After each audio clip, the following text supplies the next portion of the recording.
లేఖనపరమైనటువంటి ఆధారం. రెండవది historical evidence, చరిత్రపరమైన ఆధారం. మూడవది ఆర్చాలజీ ఎవిడెన్స్, పురావస్తు సంబంధమైన ఆధారం. యేసు ప్రభు పుట్టుకకు బైబిల్లో మాత్రం కాకుండా చరిత్రలో, గ్రంథాల్లో లేదా చరిత్రలో జరిగిన సంఘటనలో ఏమైనా ఎవిడెన్సెస్ ఉన్నాయా, రుజువులు ఉన్నాయా అనే విషయాన్ని ఒక అర్ధగంట మనం నేర్చుకోబోతున్నాం. మొదటిది మనం చూసినప్పుడు క్రీస్తు పూర్వం ఉన్నటువంటి యోధా రచయితలు వారి యొక్క పుస్తకాల్లో, చారిత్రక గ్రంథాల్లో యేసు ప్రభు యొక్క జననాన్ని గురించి, ఆయన జీవన విధానాన్ని గురించి రాశాడు.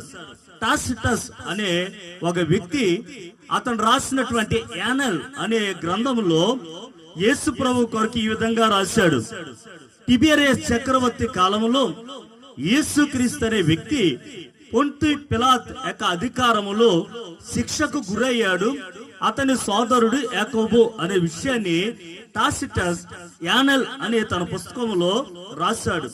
కాబట్టి చరిత్రక మూలమైన యేసుక్రీస్తు కొరకు చారిత్రక గ్రంథాల్లో రాయబడింది. ఇంకా